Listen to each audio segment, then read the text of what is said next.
Assalamualaikum warahmatullahi wabarakatuh. Perkenalkan, saya Elsintina dengan NIM 21060011 dari jurusan Ilmu Ekonomi, Fakultas Ekonomi, Universitas Negeri Padang. Baiklah, video ini saya buat untuk memenuhi tugas mata kuliah statistika dengan dosen pengampu Bapak Dr. Alphon Satrianto, SE, ME. Pada kali ini, materi yang akan saya bahas ialah mengenai bab 3, yaitu tentang ukuran pemusatan. Sebelum masuk ke materinya, kita harus tahu apa itu ukuran pemusatan. Ukuran pemusatan merupakan nilai tunggal yang mewakili suatu kumpulan data dan menunjukkan karakteristik dari data. Ukuran pemusatan menunjukkan pusat dari nilai data. Pemakaian ukuran pemusatan, baik berupa rata-rata hitung, median, maupun modus, sering dipakai dalam banyak peristiwa baik ekonomi maupun sektor lain. Contoh pemakaian ukuran pemusatan data yaitu, pertama, berapa rata-rata aset bank pada tahun 2011. Yang kedua, berapa rata-rata jumlah kredit yang disalurkan oleh 10 bank terbesar di Indonesia sepanjang periode 2012. Yang ketiga, berapa rata-rata tingkat inflasi pada tahun 2012 di beberapa negara ASEAN. Dan yang keempat, berapa rata-rata NPL perbankan dikaitkan dengan jumlah modal yang dimiliki. Selanjutnya, rata-rata hitung. Apa sih yang dimaksud dengan rata-rata hitung tersebut? Rata-rata hitung merupakan nilai yang menunjukkan pusat dari nilai data dan merupakan nilai yang mewakili dari keterpusatan data. Rata-rata hitung merupakan nilai yang diperoleh dengan menjumlahkan semua nilai data dan membaginya dengan jumlah data. Rata-rata hitung terdiri dari rata-rata hitung populasi, rata-rata hitung sampel, rata-rata hitung tertimbang, dan rata-rata hitung data berkelompok. Selanjutnya, sifat rata-rata hitung. Yang pertama, setiap kelompok, baik dalam bentuk skala interval maupun rasio mempunyai rata-rata hitung. Yang kedua, semua nilai data harus dimasukkan ke dalam perhitungan rata-rata hitung. Yang ketiga, satu kelompok, baik kelas maupun satu kesatuan dalam populasi dan sampel, hanya mempunyai satu rata-rata hitung. Yang keempat, rata-rata hitung untuk membandingkan karakteristik dua atau lebih populasi atau sampel. Yang kelima, rata-rata hitung sebagai satu-satunya ukuran pemusatan, maka jumlah defisiasi setiap nilai terhadap rata-rata hitungnya selalu sama dengan 0. Yang keenam, rata-rata hitung sebagai titik keseimbangan dari keseluruhan data, maka letaknya berada di tengah data. Yang ketujuh, rata-rata hitung nilainya sangat dipengaruhi oleh nilai ekstrim, yaitu nilai yang sangat besar atau kecil. Yang kedelapan, bagi data dan sekelompok data yang sifatnya terbuka tidak mempunyai rata-rata hitung. Selanjutnya, macam-macam rata-rata hitung. Yang pertama, rata-rata hitung populasi. Rata-rata hitung populasi merupakan nilai rata-rata dari data populasi. Data yang ada pada tabel ini merupakan nilai kredit yang disalurkan oleh 5 bank terbesar di Indonesia pada tahun 2012. Di sini, saya akan mencari rata-rata hitung nilai kreditnya, di mana rumusnya adalah sigma X per N, di mana sigma X ini merupakan jumlah keseluruhan dari nilai kredit, dan N ini merupakan jumlah data, yaitu ada 5.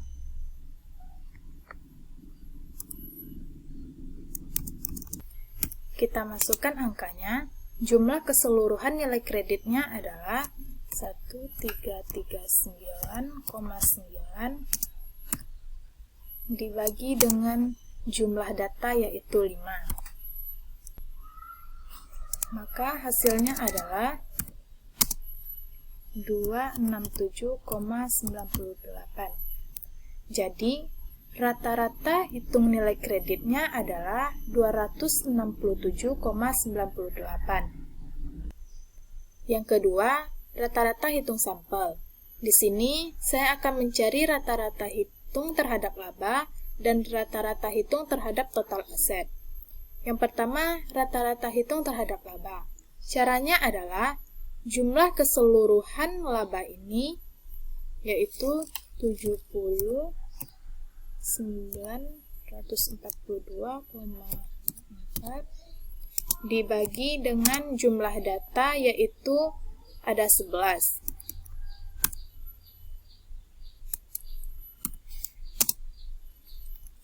Maka hasilnya adalah 6.449,28. Selanjutnya, rata-rata hitung terhadap total aset, yaitu jumlah keseluruhan total aset ada 252,49 dibagi dengan jumlah data, yaitu ada 11.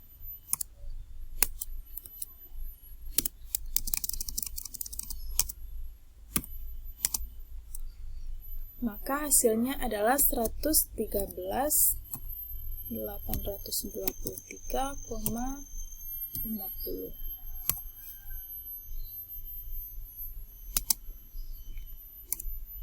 Maka rata-rata hitung terhadap laba adalah 6.449,28 dan rata-rata hitung terhadap total aset adalah 113.823,50. Yang ketiga, rata-rata hitung tertimbang.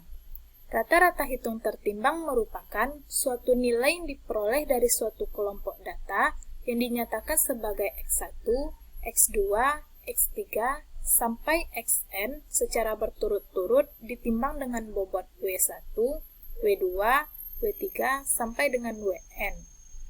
Di mana rumusnya adalah jumlah keseluruhan dari perkalian bobot dengan X dibagi dengan jumlah keseluruhan bobot.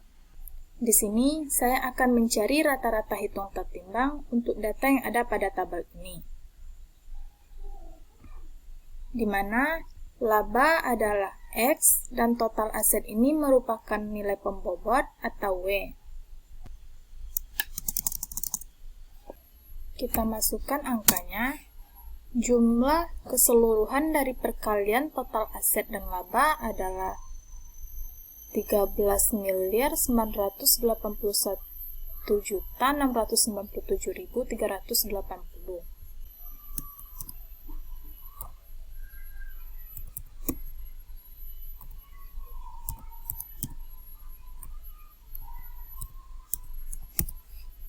Dibagi dengan jumlah keseluruhan total aset atau pembobotnya adalah 1.252.059.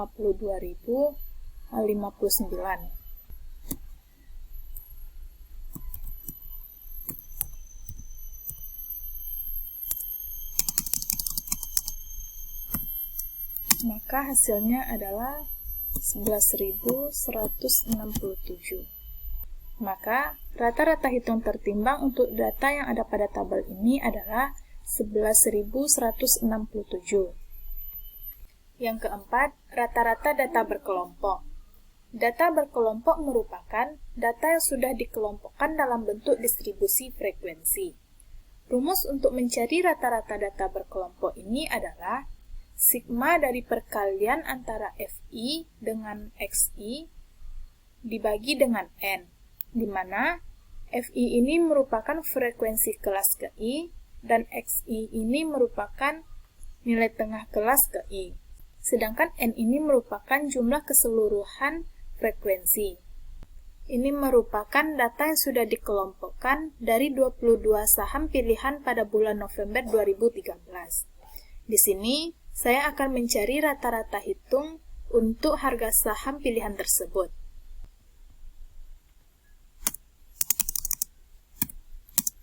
Caranya adalah jumlah keseluruhan dari perkalian antara jumlah frekuensi dengan nilai tengah kelas, yaitu 2120,4 dibagi dengan jumlah keseluruhan frekuensi, yaitu 22. maka hasilnya adalah 96,38.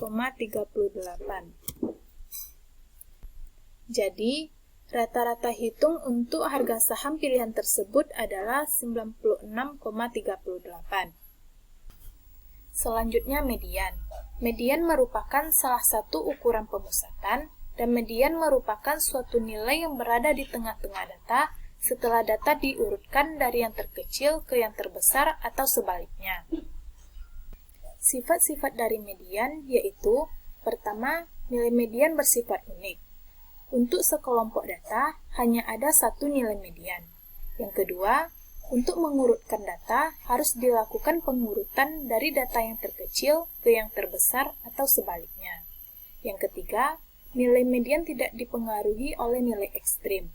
Yang keempat, nilai median dapat dihitung untuk sebuah distribusi frekuensi dengan kelas interval yang terbuka.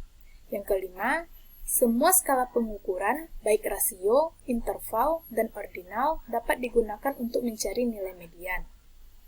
Baiklah, saya akan mencari median untuk data tidak berkelompok, yaitu median untuk total aset 2012 dan median untuk laba 2012.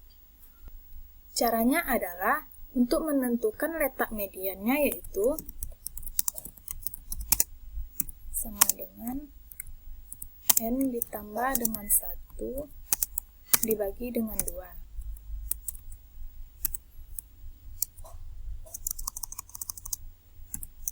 Di mana N ini merupakan jumlah data yaitu 11 ditambah dengan 1 dibagi dengan 2.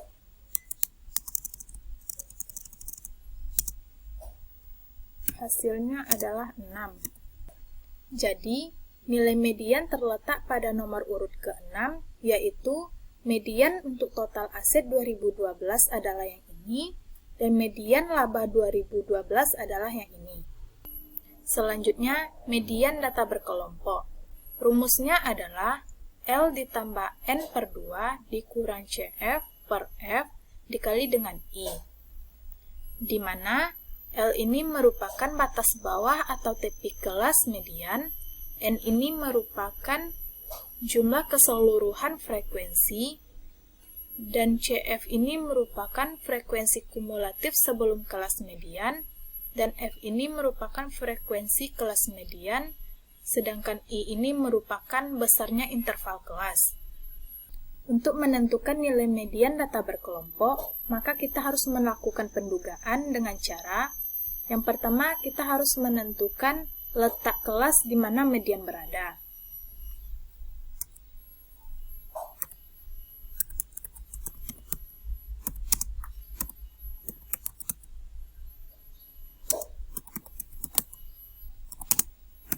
Caranya adalah N per 2, di mana N ini merupakan jumlah keseluruhan frekuensi, yaitu 53, dibagi dengan 2, hasilnya adalah 26,5. Berdasarkan frekuensi kumulatif, nilai 26,5 ini terletak antara frekuensi kumulatif 26 dan 43. Jadi, median terletak pada kelas keempat dengan interval 158,2 sampai dengan 172,2. Setelah kita menentukan letak kelas median, maka langkah selanjutnya adalah melakukan interpolasi nilai kelas median dengan rumus seperti ini. Kita coba interpolasinya. Sama. L ini merupakan batas bawah atau tepi kelas median, yaitu 157,7 ditambah dengan N per 2 ini merupakan 26,5 dikurang dengan frekuensi kumulatif kelas median, yaitu 26, lalu dibagi dengan frekuensi kelas median, yaitu 17, dikali dengan besarnya interval kelas adalah 14, sama dengan dengan 157,7 ditambah dengan 26,5 dikurang 26 adalah 0,5 dikali dengan 14 adalah 7, baru dibagi dengan 17 hasilnya adalah 0,41.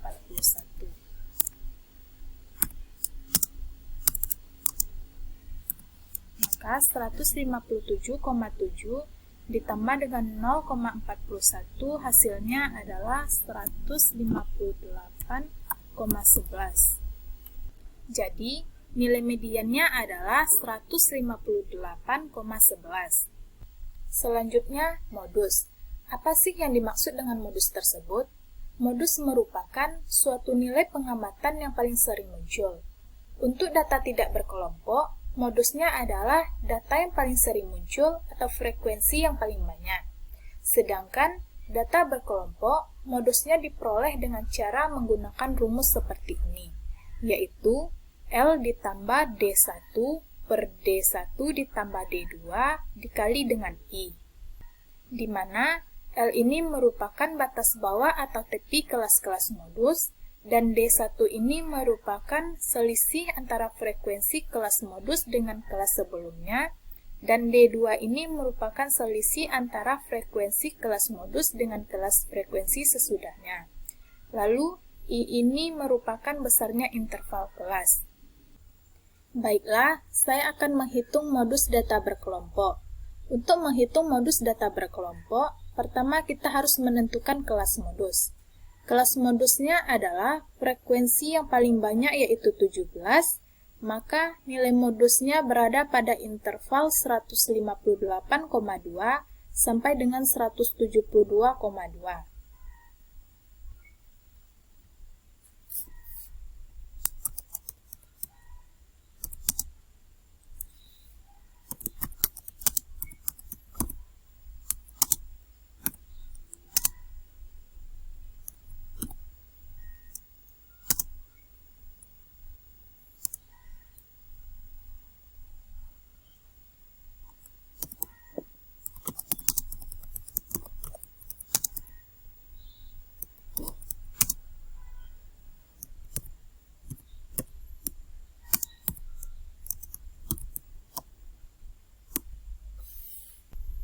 Setelah kita menentukan letak kelas modus, maka langkah selanjutnya adalah melakukan interpolasi nilai kelas modus dengan rumus seperti ini.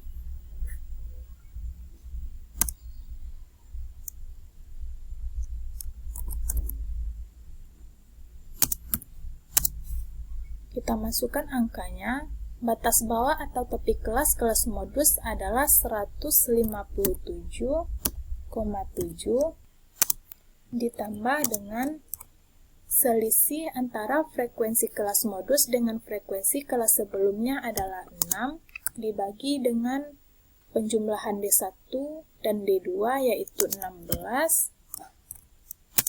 dikali dengan besarnya interval kelas yaitu 14.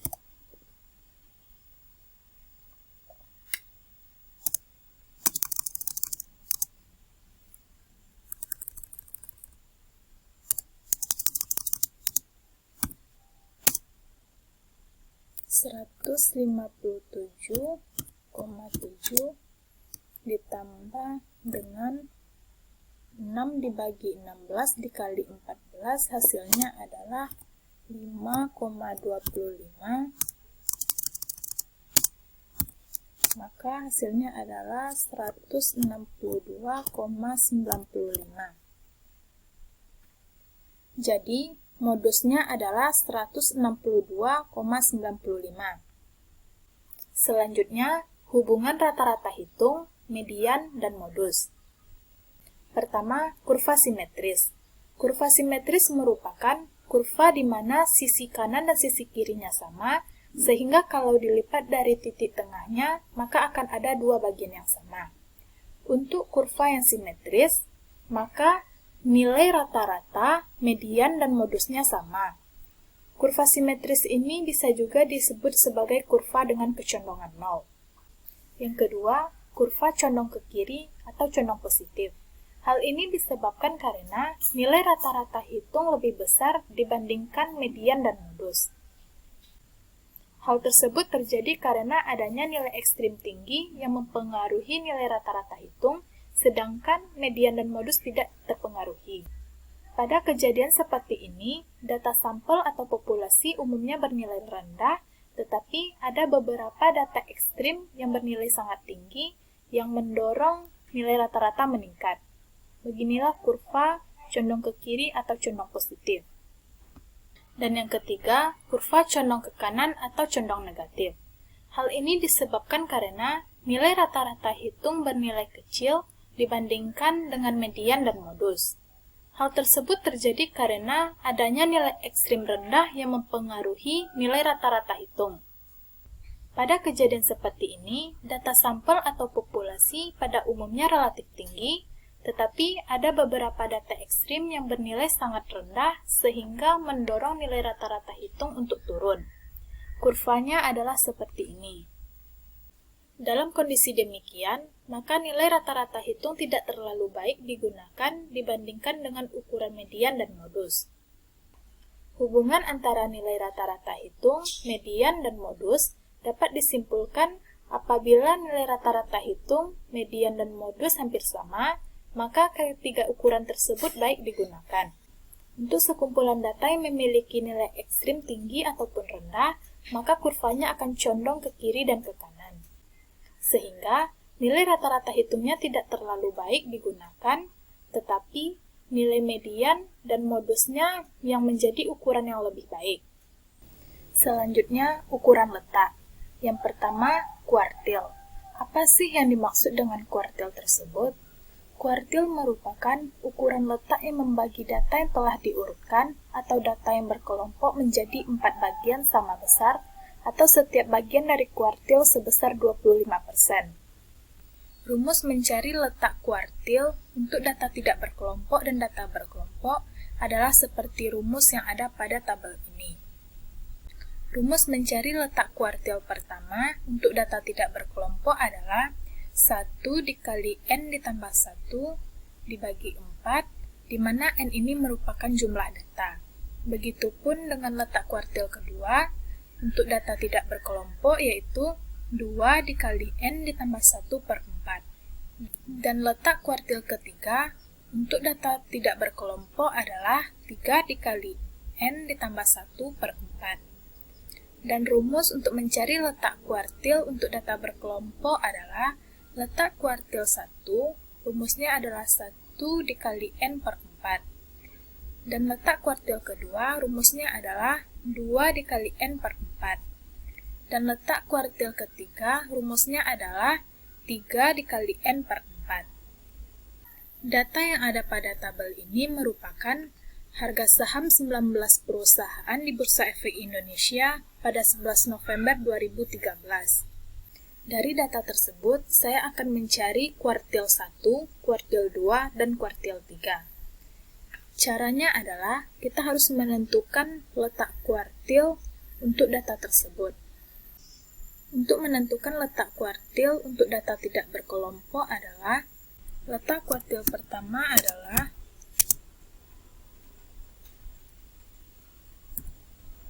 1 dikali dengan jumlah data atau N, yaitu 19 ditambah 1 dibagi dengan 4. 1 dikali dengan 20 dibagi dengan 4, maka hasilnya adalah 5. Untuk kuartil kedua adalah 2 dikali dengan 15 ditambah 1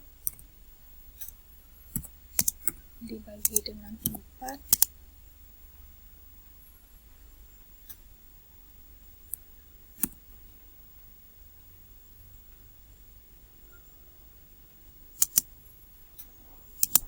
maka 2 dikali dengan 20 dibagi dengan 4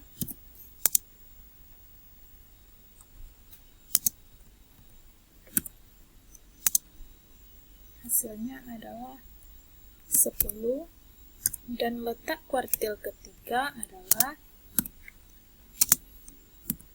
3 kali 19 ditambah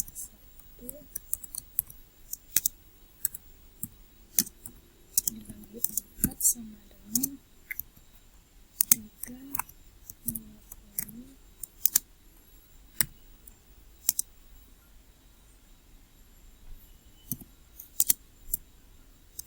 Hasilnya adalah 15. Jadi, letak kuartil pertama terletak pada nomor urut ke-5 dengan nilai kuartilnya adalah 1700.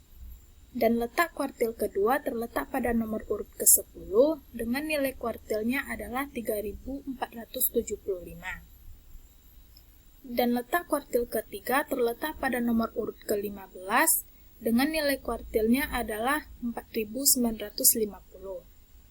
Maka beginilah cara mencari letak kuartil 1, letak kuartil 2, dan letak kuartil 3 pada data tidak berkelompok. Selanjutnya, saya akan mencari kuartil 1, kuartil 2, dan kuartil 3 untuk data berkelompok. Langkah yang pertama adalah kita harus mencari letak data kuartil terlebih dahulu. Rumusnya adalah letak kuartil pertama adalah 1 dikali dengan jumlah keseluruhan frekuensinya adalah 22 dibagi dengan 4, maka hasilnya adalah 5,5. Dan letak kuartil kedua adalah 2 dikali dengan 22 dibagi dengan 4, hasilnya adalah 11. Dan letak kuartil ketiga adalah 3 dikali dengan 22 dibagi dengan 4, hasilnya adalah 16,5. Jadi, kita lihat berdasarkan frekuensi kumulatifnya, letak kuartil pertama yaitu 5,5 berada antara frekuensi kumulatif kelas kedua dan kelas ketiga.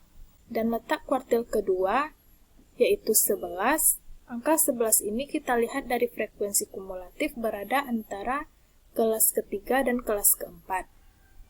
Dan letak kuartil ketiga yaitu 16,5. Angka 16,5 ini kita lihat dari sisi frekuensi kumulatif terletak pada kelas keempat dan kelas kelima. Setelah kita menentukan letak data kuartil, maka langkah selanjutnya adalah melakukan interpolasi untuk menentukan nilai kuartil.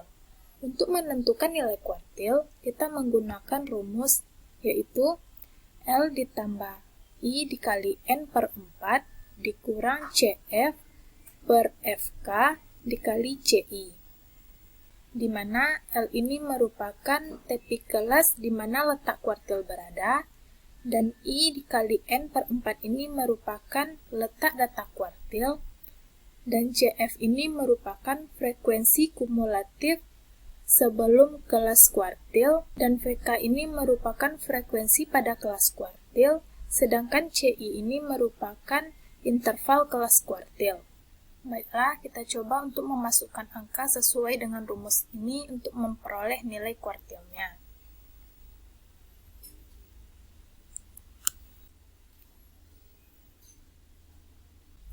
Untuk nilai kuartil pertama yaitu tepi kelas di mana letak kuartil berada adalah 84,45 ditambah dengan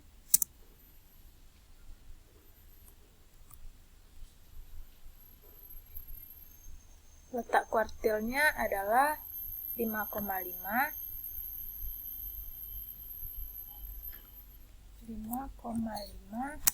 dikurang dengan frekuensi kumulatif sebelum kelas kuartil yaitu 3,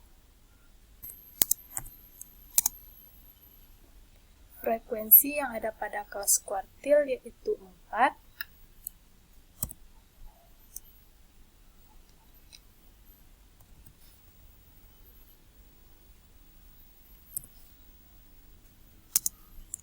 dikali dengan besarnya interval kelas, yaitu 7,4.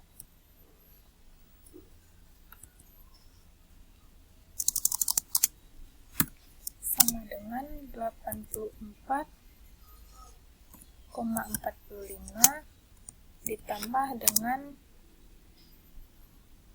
hasil ini adalah 4,625. Maka nilai kuartil pertama adalah 89,075. Dan untuk mencari nilai kuartil 1 dan kuartil kedua, caranya sama, yaitu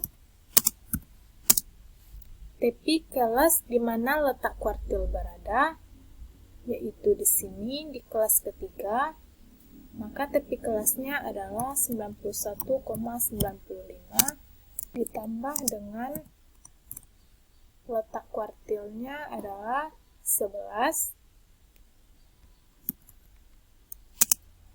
dikurang dengan frekuensi kumulatif sebelum kelas kuartil, yaitu 7,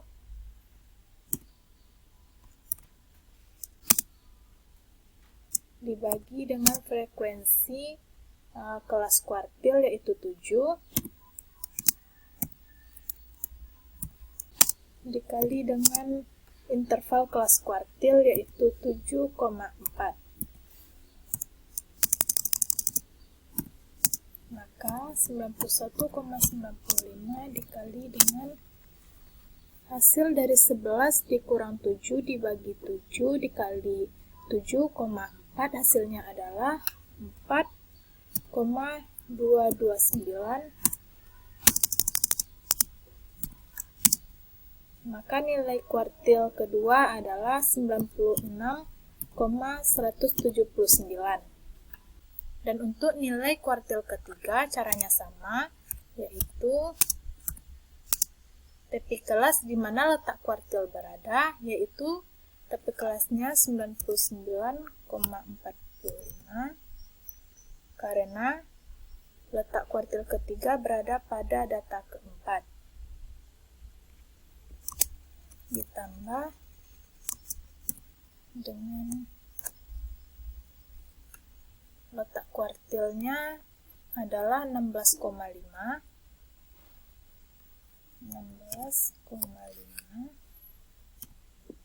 Dan untuk nilai kuartil ketiga caranya sama, yaitu tepi kelas di mana letak kuartil berada, yaitu 99,45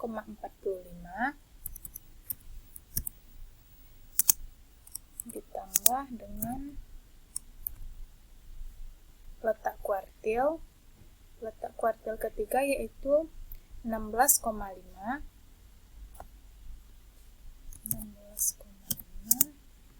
dikurang dengan frekuensi kumulatif, yaitu 14,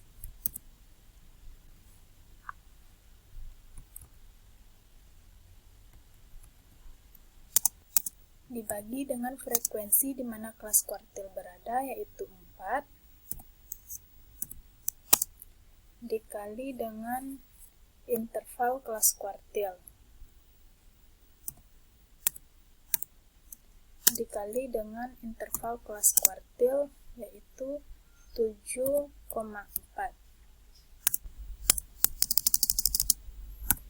Maka nilai kelas kuartil ketiga yaitu 99,45 ditambah dengan 4,625, hasilnya adalah 104,075.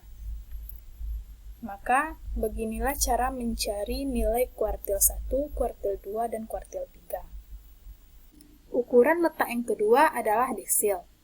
Apa sih yang dimaksud dengan desil tersebut? Desil merupakan ukuran letak yang membagi data yang telah diurutkan atau data berkelompok menjadi 10 bagian sama besar, atau setiap bagian dari desil sebesar 10%. Rumus untuk mencari letak desil yaitu seperti yang ada pada tabel ini, di mana N ini merupakan jumlah data. Baiklah, saya akan mencari desil pertama, desil ketiga, dan desil ke-9 untuk data tidak berkelompok. Untuk desil pertama, caranya adalah 1 dikali dengan N. N-nya adalah jumlah data, yaitu 19, ditambah dengan 1, lalu dibagi dengan 10, sama dengan 1 dikali 20 dibagi dengan 10, hasilnya adalah 2. Dan untuk desil ketiga, caranya sama, yaitu 3 dikali 19 ditambah 1 dibagi dengan 10 sama dengan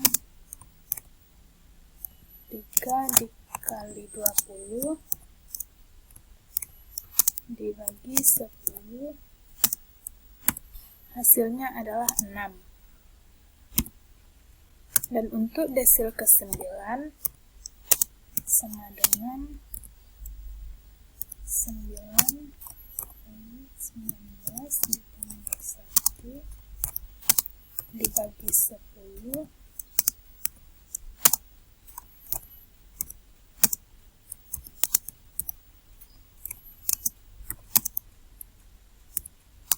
hasilnya adalah 18. Maka beginilah cara untuk menghitung desil data tidak berkelompok. Baiklah, saya akan mencari nilai desil pertama, nilai desil kelima, dan nilai desil ke-9. Untuk menentukan nilai desil data berkelompok, maka langkah pertama yang harus kita lakukan adalah menentukan letak desil dalam data yang sudah berbentuk distribusi frekuensi. Caranya adalah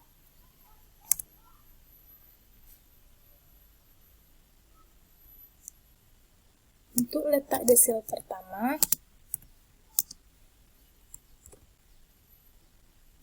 1 dikali dengan N atau jumlah keseluruhan frekuensi, yaitu 20, dibagi dengan 10. Maka hasilnya adalah 2. Untuk letak desil kelima, caranya sama, yaitu sama dengan 5 dikali dengan jumlah keseluruhan frekuensi, yaitu 20, dibagi dengan 10, sama dengan 10. Dan untuk letak desil ke-9, yaitu 9 dikali dengan jumlah keseluruhan frekuensi,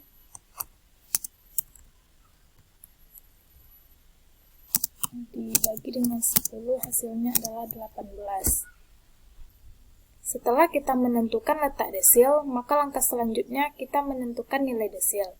Caranya adalah dengan melakukan interpolasi dengan rumus seperti ini, di mana L ini merupakan TP kelas di mana letak desil berada, dan I dikali N per 10 ini merupakan letak desil, dan CF ini merupakan frekuensi kumulatif, dan FK ini merupakan frekuensi kelas desil, dan sedangkan CI ini merupakan interval kelas desil.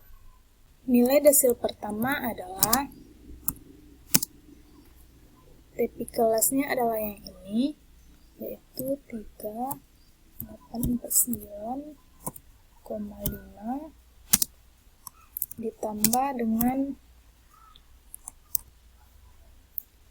letak desilnya, yaitu 2, dikurang dengan frekuensi kumulatifnya adalah 0, dibagi dengan frekuensi kelas desil, yaitu 13, dikali dengan interval kelas desil, yaitu 6600. Maka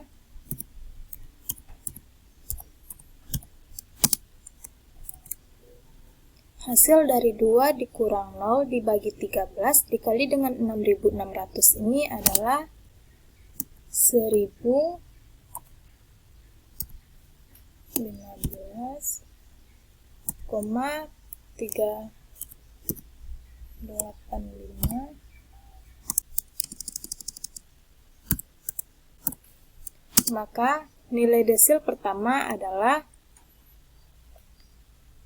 4.864,9.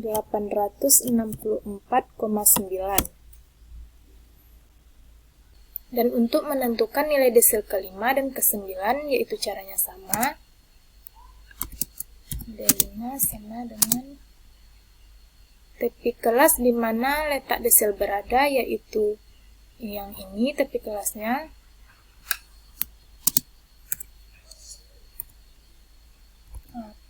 49,5 tambah dengan letak desilnya adalah 10 dikurang dengan frekuensi kumulatifnya adalah 0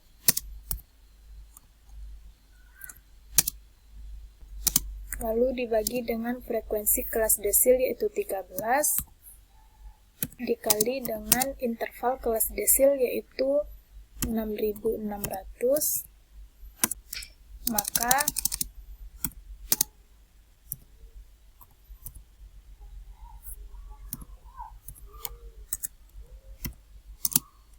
ditambah dengan hasil dari 10 dikurang 0 dibagi 13 lalu dikali dengan 6.600, hasilnya adalah 5.076,9.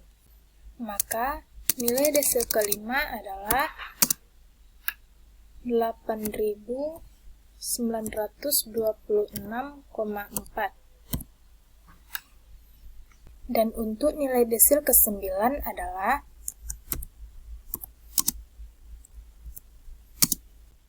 tepi kelas di mana letak desil berada, yaitu tepi kelasnya yang ini 30.253,5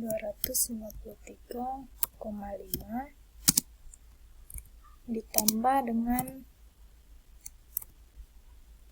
letak desilnya adalah 18 dikurang dengan frekuensi kumulatifnya adalah 18 dibagi dengan frekuensi kelas desil yaitu 2 lalu dikali dengan interval kelas desil yaitu 6.600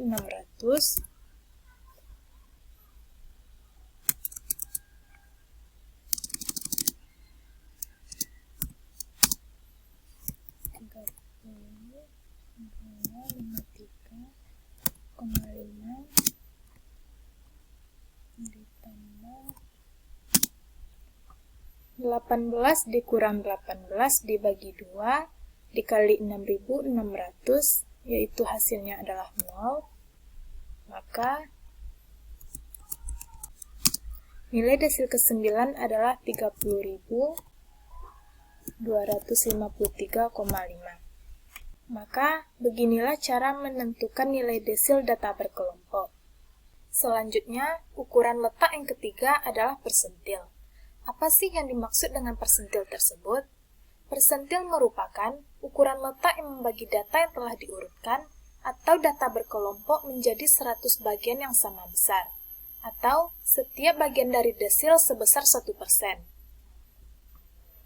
Ini merupakan rumus untuk menentukan letak persentil, di mana N ini merupakan jumlah keseluruhan frekuensi. Baiklah, saya akan menentukan letak persentil ke-15, persentil ke-25, persentil ke-75, dan persentil ke-95 untuk data tidak berkelompok. Untuk menentukan letak persentil data tidak berkelompok, rumusnya adalah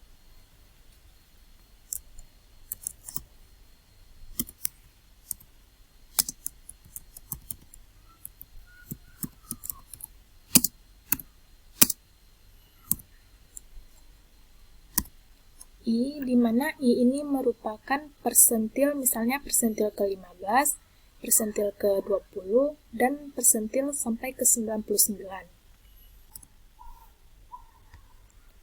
N, di mana N ini merupakan jumlah data, ditambah dengan 1,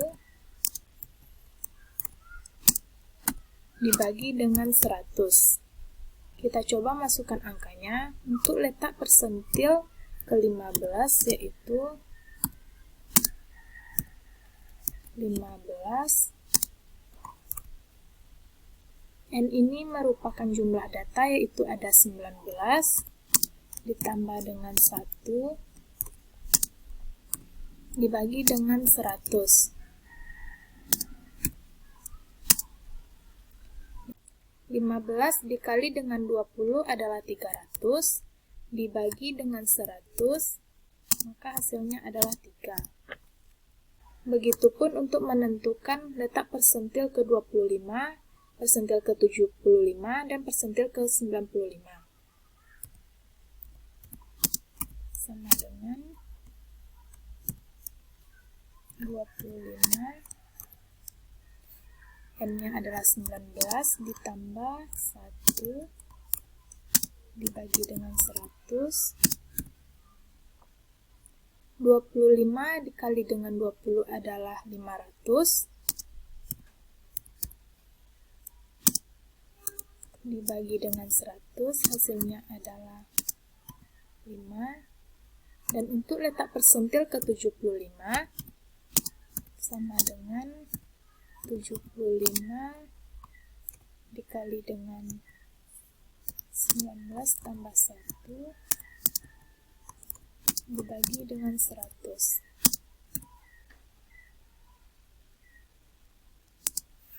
75 dikali dengan 20 adalah 1500 dibagi dengan 100, maka hasilnya adalah 15. Dan untuk letak persentil ke-95 adalah 95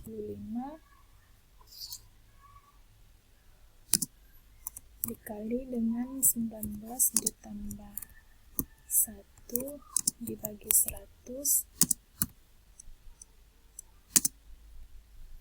95 dikali dengan 20 adalah 1900 dibagi dengan 100, maka hasilnya adalah 19. Maka dapat kita lihat letak persentil ke-15 terletak pada nomor urut ketiga, yaitu dengan harga saham 1.300. Dan letak persentil ke-25 terletak pada nomor urut kelima dengan harga saham yaitu 1.700. Dan untuk letak persentil ke-75 yaitu terletak pada nomor urut ke-15 dengan harga saham 4.950. Dan untuk letak persentil ke-95 terletak pada nomor urut ke-19 yaitu dengan harga saham 7.900. Beginilah cara mencari letak persentil data tidak berkelompok. Selanjutnya, saya akan menentukan nilai persentil ke-22, persentil ke-85, dan persentil ke-96 untuk data berkelompok. Untuk menentukan nilai persentil data berkelompok, kita dapat menggunakan rumus seperti ini, di mana L ini merupakan TP kelas di mana letak persentil berada, dan I dikali N per 100 ini merupakan letak persentil, dan CF ini merupakan frekuensi kumulatif, dan FK ini merupakan frekuensi kelas persentil, sedangkan CI ini merupakan interval kelas persentil. Untuk mencari nilai persentil data per kelompok, maka langkah yang pertama yang harus kita lakukan adalah menentukan letak persentil. Untuk menentukan letak persentil, kita dapat menggunakan rumus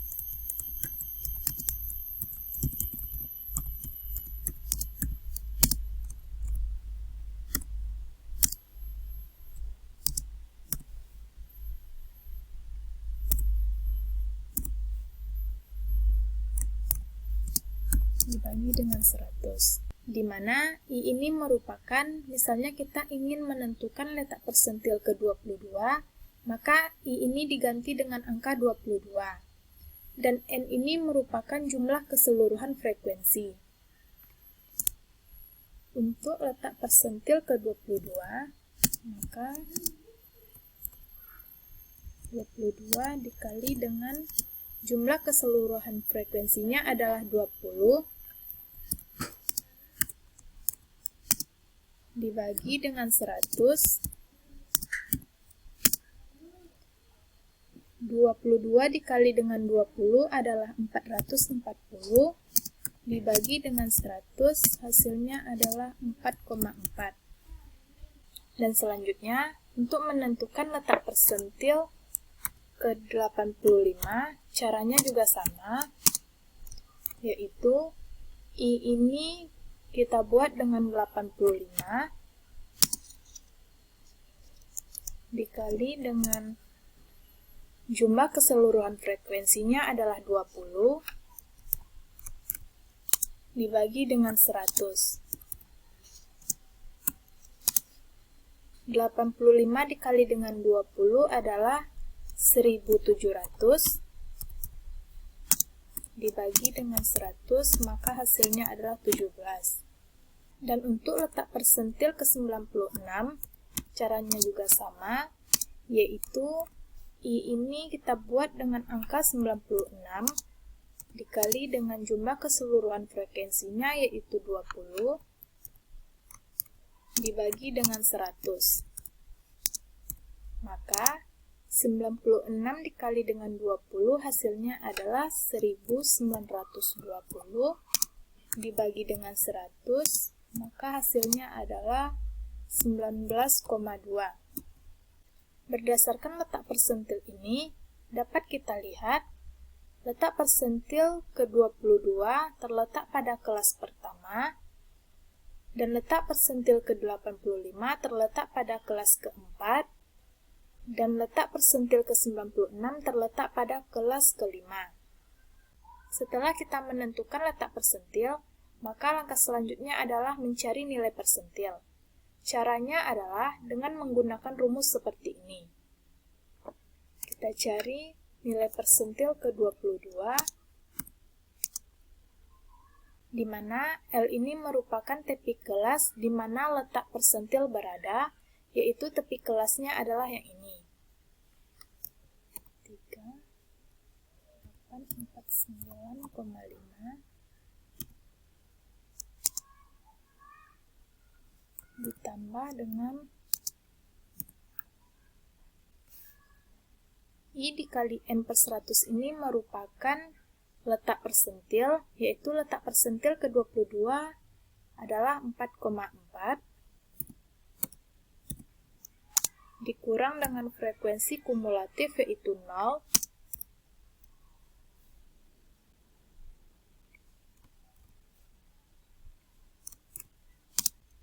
dibagi dengan frekuensi pada kelas persentil yaitu 13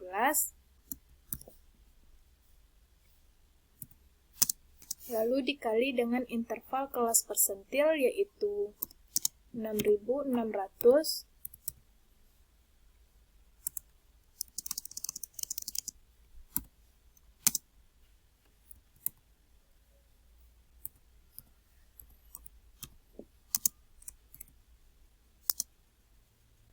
4,4 dikurang 0 dibagi dengan 13 lalu dikali dengan 6600, ini hasilnya adalah 2233,85. Maka nilai persentil ke-22 adalah 3849,5 ditambah dengan 2233,85 adalah 6083,35.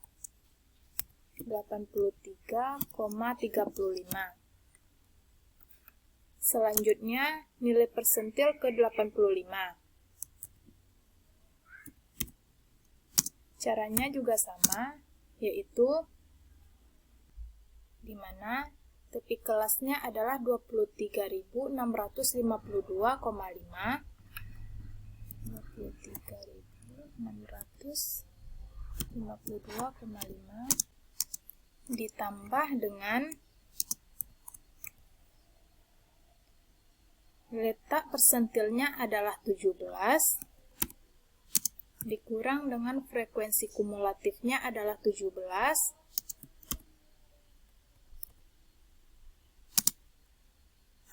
dibagi dengan frekuensinya yaitu 1. Dikali dengan interval kelas persentil yaitu 6600,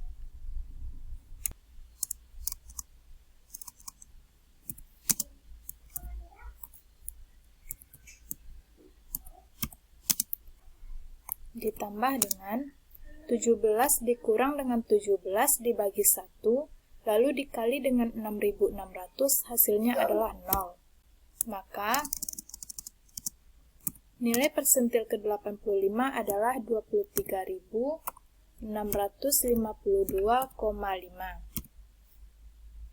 Selanjutnya, nilai persentil ke-96. Persentil ke-96. TP kelasnya adalah 30.253,5. 30.253,5 ditambah dengan letak persentil ke-96 adalah 19,2 dikurang dengan frekuensi kumulatifnya yaitu 18 dibagi dengan frekuensinya yaitu 2. Lalu dikali dengan 6600,